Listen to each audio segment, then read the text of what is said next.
ದೇವ ಅಲ್ಲಲ್ಲ, ಶ್ರೀಮಂತರ ದೇವ, ಬಡವರ ದೆವ್ವ. ಹಾಯಾಗಿ ಕುಳಿತಿರುವೆಯೇನಪ್ಪ ಕಣ್ಣು ಮುಚ್ಚಿಕೊಂಡು.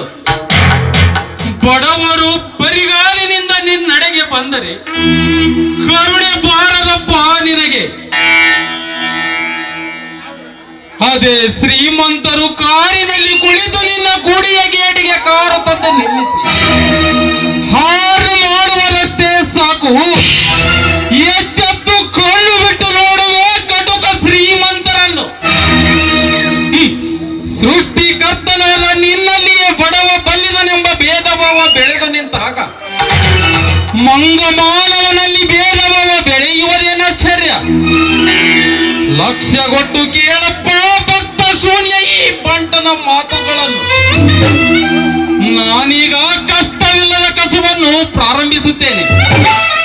ಕಷ್ಟವಿಲ್ಲದ ಕಸುಬೆಂದರೆ ಕಳುವಿನ ವಿನಃ ಮತ್ತೇನಿದೆ? ಇಂದಿನಿಂದ ನಾನು ಕಳ್ಳನಾಗುತ್ತೇನೆ. ಆಶೀರ್ವದಿಸಿ.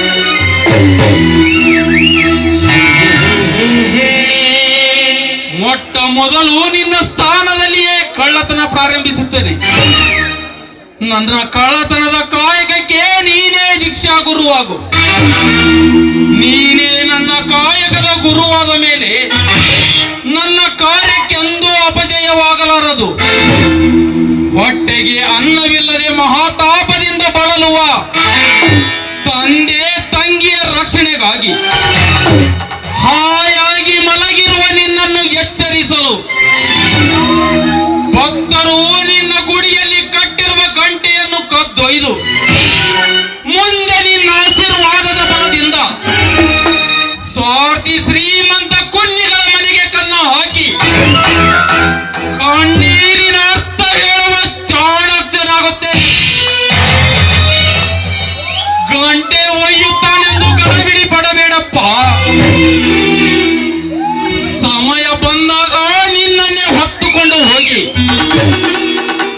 ಮಾರಿ ಹೊಟ್ಟೆ ತುಂಬಿಸಿಕೊಳ್ಳುವ ಮಹಾಚೋರರು ತುಂಬಿದ್ದಾರೆ ನಿನ್ನದೇ ಆದ ಈ ಪ್ರಪಂಚದಲ್ಲಿ.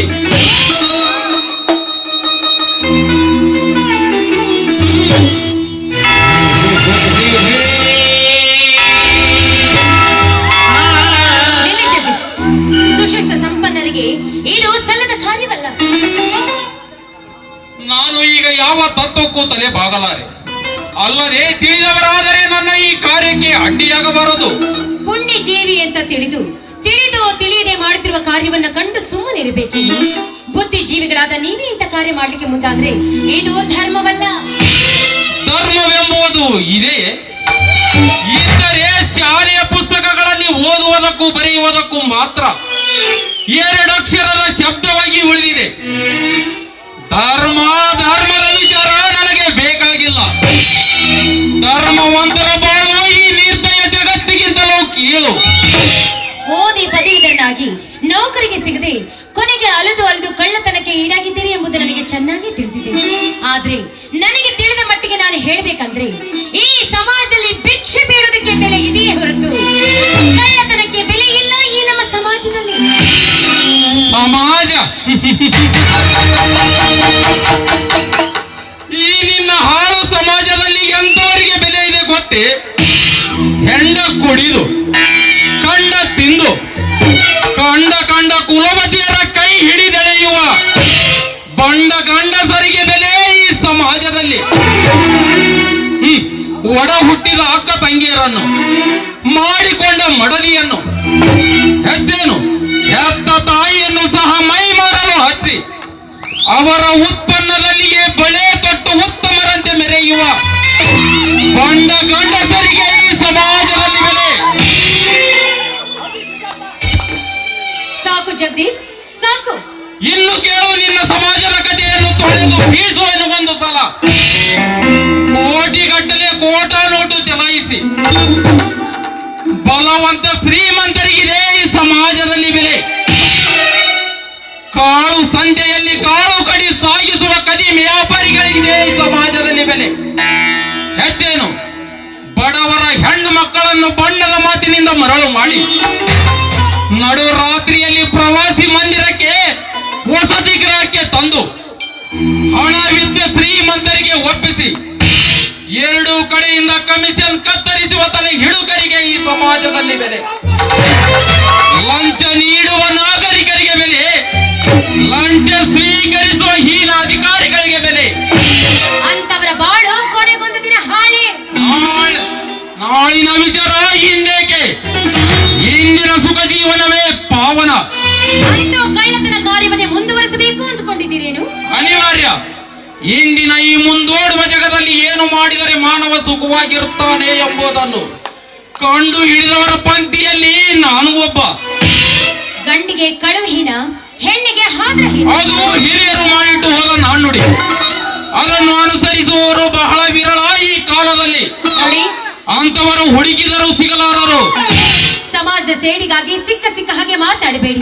ನೋಡಿ, ನೀವಾಡೋ ಮಾತುಗಳನ್ನು ಕೇಳ್ತಾ ಇದ್ರೆ ಸಮಾಜದಲ್ಲಿರುವ ಎಲ್ಲಾ ಗಂಡಸರು ಕಳ್ಳರೆ, ಎಲ್ಲ ಹೆಣ್ಣು ಮಕ್ಕಳು ಹಾದ್ರೆ ಎಂದು ನಿಮ್ಮ ಮಾತಿನಲ್ಲಿ ಸ್ಪಷ್ಟವಾಗಿ ತೋರುತ್ತೆ. ಹೀಗಾಗಿ ಪುಣ್ಯವತಿಯರ ನಾಡು ಈ ನಮ್ಮ ಭರತ ಭೂಮಿ. ಬರೀ ಸಂಪತ್ಭರಿತ ಸೂಳೆಯರ ನಾಡು, ಕೈ ಚಾಲಕಿನ ಕಳ್ಳರ ಬೀಡು ಎಂದು ನಾನೆಲ್ಲಿ ಹೇಳಿದೆ? ಈ ಸಂಪನ್ನರಾರೋ ಕಳ್ಳರಾರೋ, ಗರತಿಯಾರ್ಯಾರೋ ಸೂಳೆಯರ್ಯಾರೋ ಈ ಸಮಾಜದಲ್ಲಿ ಅದನ್ನರಿಯಲೇ ಕಷ್ಟವಾಗಿದೆ ಎಂದು ಹೇಳಿದೆನಷ್ಟೇ. ಸಮಾಜದ ಮೇಲೆ ಸೇಡಿಗಾಗಿ ಸಿಕ್ಕಂತೆ ಮಾತಾಡುವ ನಿಮ್ಮ ಮಾತುಗಳನ್ನ ಕೆಂಡು ಏನು ಹೇಳಬೇಕೆಂಬುದೇ ತಿಳಿದಂತಾಗಿದೆ. ಮೇಲಾಗಿ ಬಾಪೂಜಿ ಮಹಾತ್ಮ ಗಾಂಧೀಜಿಯವರು ಹೇಳಿದ ಮಾತು ನೆನಪಿಲ್ವೇ? ಮಾಡು ಅಥವಾ ಮಡಿ ಎಂದು.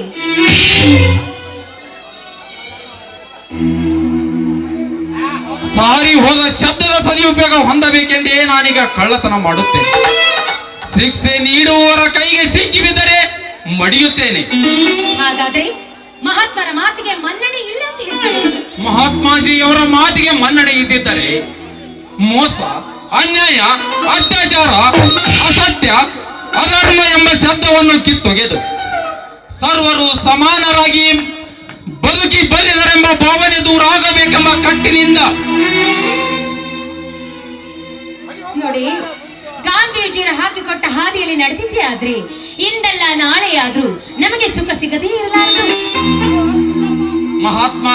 ಮಹಾತ್ಮ ಗಾಂಧೀಜಿಯವರ ನುಡಿ ಮುತ್ತುಗಳು ಸಾರ್ಥಕತೆ ಸಾಧಿಸಿದ ಸಿದ್ಧವೆನಿಸಿದ್ದಾರೆ. ಈಗ ಪುಣ್ಯ ಪುರುಷರ ನುಡಿ ಪಾಲಿಸುವ ತಡೆಗಿರಲಿ. ಪರಕೀಯರ ಸಂಖ್ಯೆಯಲ್ಲಿ ಬಿದ್ದು ಒದ್ದಾಡುತ್ತಿರುವ ಭಾರತೀಯರನ್ನು ಬಂಧು ಮುಕ್ತರನ್ನಾಗಿ ಮಾಡಲು ಮನೆ ಮಠಗಳೆಲ್ಲವನ್ನು ತೊರೆದು ಇದು ನನ್ನ ನೆಲ, ಇದು ನನ್ನ ಜಲ ಎಂದು ಸ್ವಾಭಿಮಾನದಿಂದ ಆಂಗ್ಲರನ್ನು ಅರ್ಧರಾತ್ರಿಯಲ್ಲಿ ಶಾಂತಿ ಎಂಬ ಮಂತ್ರದಿಂದ ಸದೆ ಪಡೆದ ಮಹಾತ್ಮ ಗಾಂಧೀಜಿಯವರಿಗೆ ಪ್ರತಿಫಲವಾಗಿ ಏನು ಕೊಟ್ಟಿದ್ದು ಗೊತ್ತೇ? ಈ ನಿನ್ನ ಹಾಳು ಸಮಾಜ ಗುಂಡಿನ ಏಟು. ಒಳ್ಳೆಯ ಕಾರ್ಯಕ್ಕೊಂದು ಒಳ್ಳೆಯ ಫಲ ಸಿಗಲಾರದು. ಫಲ ಸಿಗದೇ ಇದ್ರು ಚಂದ್ರಾಕಾರವಾಗಿ ನಿಂತಿದೆ ಮಹಾತ್ಮ ಗಾಂಧೀಜಿ ಎಂಬ 5 ಅಕ್ಷರಗಳು. ಮೇಲಾಗಿ ವಿದ್ಯಾವಂತರಾಗಿ ಬುದ್ಧಿಜೀವಿಗಳಾಗಿ ವಿದ್ಯೆಯನ್ನ ಕಲಿಯುವ ನಿಮ್ಮಂತವರು ಈ ಸಮಾಜ ರಕ್ಷಣೆಗಲ್ಲ, ರಾಷ್ಟ್ರದ ಹಿತಕ್ಕೂ ಅಲ್ಲ, ರಾಷ್ಟ್ರದ ಘಾತುತನಕ್ಕೆ. ಮಂಜುಳ, ಕಣ್ಣು ನೋಡಿ ತಣಿಯುತ್ತದೆ, ಮೂಗು ಮೂಸಿ ತಣಿಯುತ್ತದೆ, ಕಿವಿ ಕೇಳಿ ತಣಿಯುತ್ತದೆ. ಬರೀ ಮಾತಿನಿಂದ ಈ ಕೆಟ್ಟು ಹೊಟ್ಟೆ ತುಂಬುವಂತಿದ್ದರೆ ನಾನೀ ಕಳ್ಳತನಕ್ಕೆ ಕೈ ಹಾಕುತ್ತಿರಲಿಲ್ಲ. ಬೇಡಿ, ದಯವಿಟ್ಟು ನಿಂದನೆ ಮಾತುಗಳನ್ನು ಹೊರಿಸಿ. ದಯವಿಟ್ಟು ಈ ನಿಮ್ಮ ಮಾತುಗಳನ್ನು ಕೇಳ್ತಾ ಇದ್ರೆ ಕಬರಿ ಹೋಗುತ್ತಿದೆ ಈ ನನ್ನ ಹೃದಯ. ಬಿಚ್ಚಿದ ಗಂಟೆಯನ್ನು ಮರಳಿ ಕಟ್ಟಿದರೆ ನನ್ನ ಕಾಯಕಕ್ಕೆ ದೋಷ ಬರುತ್ತದೆ. ಅಲ್ಲದೆ ನನ್ನ ದೀಕ್ಷಾ ಗುರು ದೇವನು ಮೆಚ್ಚಲಾರ. ಕಟ್ಟುತ್ತೇನೆ, ಆದರೆ ಈಗಲ್ಲ. ಹರಕು ಬಟ್ಟಿ ಮುರುಕು ಮನೆಗಳನ್ನೆಲ್ಲ ಮಾರ್ಪಡಿಸಿ ಸರ್ವರು ಸಮಾನರಾಗಿ ಬದುಕಿ ಬಲ್ಲಿದರೆಂಬ ಭಾವನೆ ದೂರ ಆಗಬೇಕೆಂಬ ಕಟ್ಟಿನಿಂದ ಈ ಗಂಟೆಯನ್ನು ಕಟ್ಟುತ್ತೇನೆ. ಈ ಭರತ ಭೂಮಿಯಲ್ಲಿ ಎಂತೆಂಥ ಪುಣ್ಯಾತ್ಮರು ಹುಟ್ಟಿದ್ದಾರೆ ಗೊತ್ತೇ? ಲಾಲ್ ಬಹದ್ದೂರ್ ಶಾಸ್ತ್ರಿ, ನೆಹರು, ಗಾಂಧೀಜಿಯವರಂತವರು ಇಂಥ ಭೂಮಿಯಲ್ಲಿ ಹುಟ್ಟಿದ್ದಾರೆ. ಮೇಲಾಗಿ ತಿಳಿದಂತ ವಿದ್ಯಾವಂತರಾದ ನೀವೇ ಇಂಥ ಹೀನ ಕಾರ್ಯ ಮಾಡ್ಲಿಕ್ಕೆ ಮುಂದಾಗಿದ್ದೀರಲ್ಲ, ದಯವಿಟ್ಟು ಕಟ್ಟಬೇಡಿ ಆ ದೇವರ ಗಂಟೆಯನ್ನ. ನೀವು ಬಾರಿಸುವ ಆ ದೇವರ ಗಂಟೆಯನ್ನ ಕಟ್ಟಬೇಡಿ. ತುಚ್ಛ ಮನುಷ್ಯರಾಗದೆ ಉತ್ತಮರಾಗಿ ಬಾಳಿ. ಭಾಷಣ ಚೆನ್ನಾಗಿ ಮಾಡ್ತೀರಿ. ಹೇಗೋ ಅನ್ಯಾಯ ಧರ್ಮದಿಂದ ಅಪಾರ ಸಂಪತ್ತನ್ನು ಗಳಿಸಿರುವಿರಿ. ಇಲೆಕ್ಷನಿಗಾದರೂ ನಿಂತುಕೊಳ್ಳಿರಿ, ವಾಸಿ ಬರ್ತೀರಿ. ಅಲ್ಲ, ನನಗೀಗ ಇಷ್ಟೊಂದು ಉಪದೇಶ ಮಾಡುವ ನೀವು, ಅಂದು ನಾನು ನೌಕರಿಗಾಗಿ ನಿಮ್ಮ ತಂದೆಯ ಕಾಲು ಹಿಡಿದು ನೌಕರಿಗಾಗಿ ಅಂಗಲಾಚಿದಾಗ ನಿಮ್ಮ ತಂದೆ ನನ್ನನ್ನು ಅವಮಾನ ಮಾಡಿ ಹೊರ ನೂಕಿದಾಗ ಹೇಳಬೇಕಾಗಿತ್ತು ಈ ನಿಮ್ಮ ಒಳ ತತ್ವೋಪದೇಶವನ್ನು. ನಿಮ್ಮ ಭಾಷಣ ಹಸಿದವರಿಗೆ ಪಾಷಾಣ, ಹಸಿದವರ ಸಂಕಟ ಹೊಟ್ಟೆ ತುಂಬಿದವರಿಗೆ ಹೇಗೆ ಗೊತ್ತಾಗಬೇಕು? ಮಾನವರು ಧಾರಾಳವಾಗಿ ಉಪದೇಶ ಕೊಡುವಷ್ಟು ಮತ್ತೇನನ್ನು ಕೊಡಲಾರರು. ಅಂತೂ ನಿಂದನೆ ಕಾಯಕವನ್ನೇ ಮುಂದುವರಿಸಬೇಕು ಅಂದುಕೊಂಡಿದ್ದೀರೇನು? ಇದರಲ್ಲಿ ಕಾಲು ನೂಕಬೇಕು ಅಂದುಕೊಂಡಿದ್ದೀರೇನು? ಅದೆಷ್ಟು ಸಲ ಹೇಳಬೇಕು? ಕೊನೆಯವರೆಗೂ ಕಳ್ಳತನವೇ ನನ್ನ ಕಾಯಕವೆಂದು. ಇಂದಿನಿಂದ ನಾನು ಕಳ್ಳರ ನಾಯಕ, ಬಡವರ ಸಹಾಯಕ. ಬರ್ತೀನಿ, ಮತ್ತೊಮ್ಮೆ ಭೇಟಿ ಆಗ್ತೀನಿ.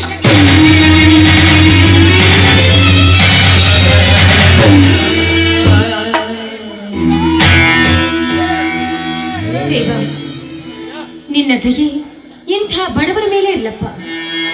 ಇವತ್ತು ಕಲಿತು ಪದವೀಧರನಾಗಬೇಕಾದ ಒಬ್ಬ ವ್ಯಕ್ತಿ ನಿನ್ನ ಕಣ್ಣೆದುರಿನಲ್ಲೇ ಕಳ್ಳನಾಗ್ಬಿಟ್ಟ. ಅಲ್ಲಲ್ಲ, ಕಲಿತ ಕಳ್ಳನಾಗ್ಬಿಟ್ಟ. ಹೋಗು ಜಗದೀಶ್, ದುರ್ಮಾರ್ಗದಲ್ಲಿ ನಡೆಯುತ್ತಿರುವ ನಿನ್ನನ್ನ ಸನ್ಮಾರ್ಗದಲ್ಲಿ ನಡೆಯುತ್ತೆ ಹೋದ್ರೆ ನಾನು ಹೆಣ್ಣಾಗಿ ಹುಟ್ಟಿದ್ದಕ್ಕೂ ಇದು ಸಾಧ್ಯ.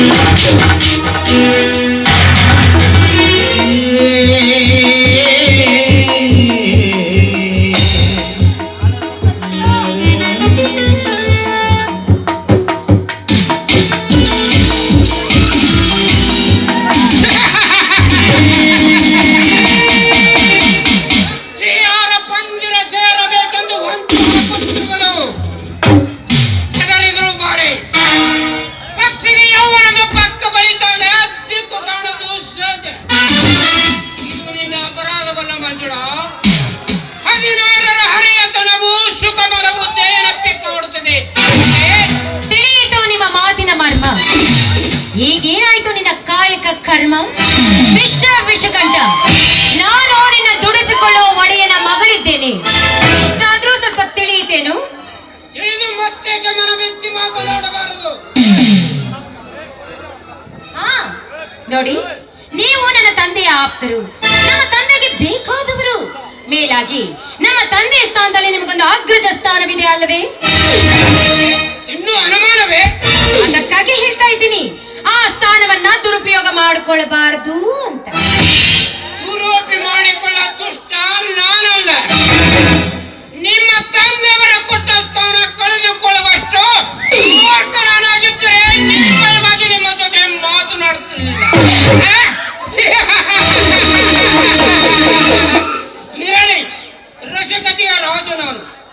ನನ್ನೆದುರಲ್ಲಿ ನಿಂತ ನಿನ್ನ ರೂಪರಾಜನ ಮಗಳಿದೆ ನನಗರಿಯದಂತಾಯಿತು. ಸೆರಗಿದ ಘಟನಿದು ಮನದಲ್ಲಿ ಹಿಡಿಯಬೇಡಿ. ನಾನು ಒಬ್ಬ ನಿಮ್ಮ ಪ್ರೀತಿಯ ಒಡ ಹುಟ್ಟಿದ ಅಣ್ಣ ಅಂತ ಭಾವಿಸ್ತೀನಿ. ಅಣ್ಣ? ಎಂತ ಸಣ್ಣ ಮಾತಿದು ಮಂಜುಳಾ. ನಿನ್ನಂತ ಬಣ್ಣದ ಹೆಣ್ಣುಗಳಿಗೆ ನಮ್ಮಂತವರೆಲ್ಲ ಅಣ್ಣಂದ್ರಾಗ್ತಾರೆ. ನಮ್ಮಂತವರ ಕಾಮಕ್ಕೆ ಕೊಳ್ಳಿಯನ್ನು ಇಡುತ್ತ ಹೋಗಬೇಕಾಯ್ತು ಮಂಜುಳಾ.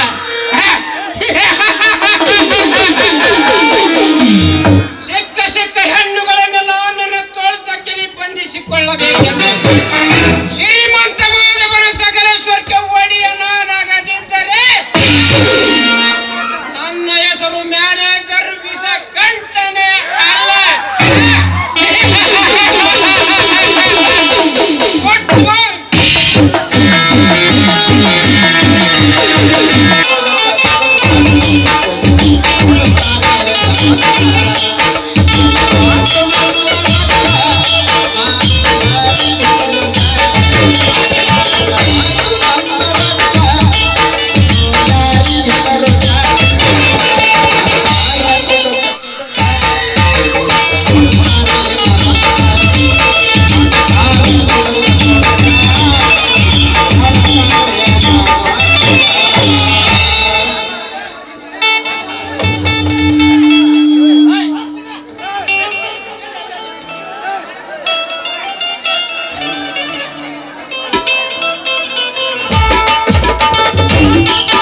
ಕುಡಿಬೇಕ. ಹೆಂಗ್ ಕುಡಿಬೇಕ? ಮನಿಗ್ ಹೋಗಿ ಕದ ಹಾಕೊಂಡ ಕುಡ್ದ ಗಪ್ಪನ ಮಕ್ಕೋಬೇಕ. ಇವ್ರ ಒಳಗಿನ ಮ್ಯಾಗ ಅಡ್ಡಾಡ್ಬಾರ್ದ. ಕೇಕ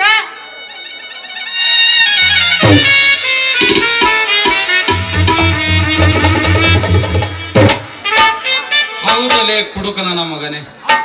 ಈಗಿವ ಕುಡುದು ಮನ್ಯಾಗ ನೋಡ್ರಿ ಮಗ.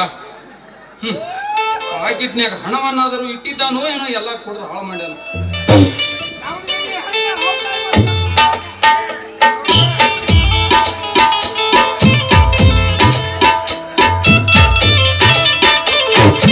ಓಹೋ,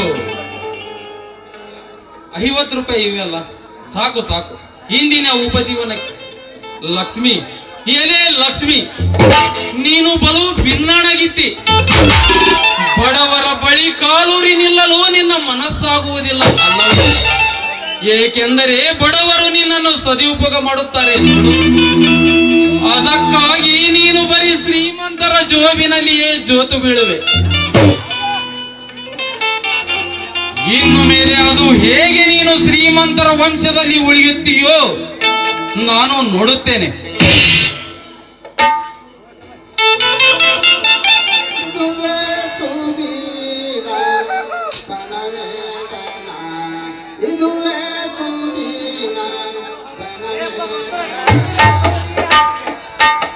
ಅಣ್ಣ, ಇದೇನಲ್ಲ ನೀನು 3 ದಿನ ಆಯ್ತು ಮನೆಗೆ ಬಂದಿಲ್ಲ. ಹಗಲು ಇರುಳು ಇದೇ ರೀತಿ ದುಡಿತಾ ಹೋಗ್ತಾ ಇದೆಯಲ್ಲ, ಮುಂದೆ ನಿನ್ನ ಜೀವನದ ಗತಿ ಏನಲ್ಲ? ಅದಲ್ಲದೆ ಹೊಟ್ಟೆಗೆ ಒಂದಡಿ ಹಿಟ್ಟು ಇಲ್ಲ ಅಂತ ನಾವು ಒಂದಡಿ ಅನ್ನನೂ ಇಲ್ಲ ನೀರು ಇಲ್ಲ ಅಂತ ಜೀವನ ನುಗ್ತಾ ಇದ್ವಿ. ಮೇಲಾಗಿ ನನ್ನಪ್ಪ ಬೆಳಿಗ್ಗೆ ಆದ ತಕ್ಷಣ ಜಗದೀಶ ಜಗದೀಶ ಜಗದೀಶ ಅಂತ ಹಾಕ್ತಾ ಇದ್ದಾರೆ. ಸಾಕಮ್ಮ ಸಾಕು, ಹೇಳಿದರೆ ಮುಂದಿನ ಶಬ್ದ. ತೆಗೆದುಕೊಳ್ಳಮ್ಮ ಈ ಹಣ. ಹೋಗು, ಅಕ್ಕಿ ತಂದು ಅನ್ನ ಮಾಡಿ ಅಪ್ಪನಿಗೆ ಉಣಬಡಿಸು. ಹಾಗೆ ನೀನು ಊಟ ಮಾಡಿ ಬಿಡಮ್ಮ. ನನ್ನ ದಾರಿಯನ್ನೇನು ಕಾಯಬೇಡ್ರಿ. ಅಣ್ಣ, ನಮ್ಮ ಹೊಟ್ಟೆಗೆ ನೀನ್ ಇಷ್ಟೊಂದು ಕಷ್ಟ ಪಡೋದು ನನಗೇಕೋ ಸರಿ ಕಾಣಿಸ್ತಾ ಇಲ್ಲ. ಅದು ಅಲ್ಲದೆ ನಮ್ಮ ಸಲುವಾಗಿ ನೀನು ಹೊರಗಿರೋದು ಬೇಕಾಗಿಲ್ಲ. ಬಾಣ, ಎಲ್ಲರೂ ಸೇರಿ ಊಟ ಮಾಡೋಣ. ನನ್ನ ಚಿಂತೆ ನಿಮಗೇಕಮ್ಮ. ನನ್ನ ದಾರಿಯನ್ನೇನು ಕಾಯಬೇಡ್ರಿ, ನೀವು ಊಟ ಮಾಡಿಬಿಡ್ರಿ. ಅಣ್ಣ, ಯಾಕಣ್ಣ ಈ ರೀತಿ ಮಾತಾಡ್ತಾ ಇದ್ದೆ ನೀನು? ಅಣ್ಣ, ನಮ್ಮ ಘೋಷಣ ಸಲುವಾಗಿ ನೀನು ಹಗಲಿರೋದು ದುಡಿತಾ ಇದೀಯ. ಅದು ಅಲ್ಲದೆ ಹೊರಗಡೆ ಅನಾಥಂತನೇ ತಿರುಗ್ತಾ ಇದೀಯ. ನನಗೇಕೋ ಇದೆಲ್ಲ ಸರಿ ಕಾಣಿಸ್ತಾ ಇಲ್ಲ. ತಂಗಿ, ನನಗಾಗಿ ನೀವೇನು ಚಿಂತಿಸಬೇಡಿ. ನನ್ನನ್ನು ವಿದ್ಯಾವಂತನನ್ನಾಗಿ ಮಾಡಲು ಹಗಲಿರಲು ಕಷ್ಟಪಟ್ಟು ಇದ್ದಿದ್ದೆಲ್ಲವನ್ನು ಕಳೆದುಕೊಂಡು ಕೈ ಸುಟ್ಟುಕೊಂಡಿರುವ ಅಪ್ಪನನ್ನು ನಿನ್ನನ್ನು ಸುಖವಾಗಿಡುವುದೇ ನನ್ನ ಆದ್ಯ ಕರ್ತವ್ಯ. ಅಣ್ಣ, ದಯವಿಟ್ಟು ಹಾಗೆಲ್ಲ ಮಾತಾಡ್ಬೇಡಣ್ಣ. ಆದ್ರೆ ಒಂದು ಮಾತನ್ನ, ನೀನ್ ಈ ರೀತಿ ಕಷ್ಟಪಟ್ಟು ದುಡಿಯೋದು ನನಗೆ ಸರಿ ಕಾಣಿಸ್ತಾ ಇಲ್ಲ. ಮೇಲಾಗಿ ನಾವು ಉಪವಾಸ ಇದ್ರು ಎಲ್ಲರೂ ಸೇರಿ ಉಪವಾಸ ಇರೋಣ. ನಾವು ಊಟ ಮಾಡಿದ್ರೆ ಎಲ್ಲರೂ ಒಂದೇ ಕೂಡಿ ಊಟ ಮಾಡೋಣ. ಬಾಣ, ನಾವು ಮನೆಗೆ ಹೋಗೋಣ. ಹುಚ್ಚು ಹುಡುಗಿ, ಬರ್ತೀನಿ ನಡೆಯಮ್ಮ. ನೀನು ಅಡಿಗೆ ಸಿದ್ಧ ಮಾಡುವಷ್ಟರಲ್ಲಿ ಬಂದು ಬಿಡ್ತೀನಿ. ಹೋಗು. ಅಣ್ಣ, ನೀನ್ ಬೇಗನೆ ಬಂದ್ಬಿಡಣ. ನಿನ್ನ ದಾರಿಯನ್ನ ಕಾಯ್ತಾನೆ ಇರ್ತೀವಿ. ಆಯ್ತು ನಡೆಯಮ್ಮ.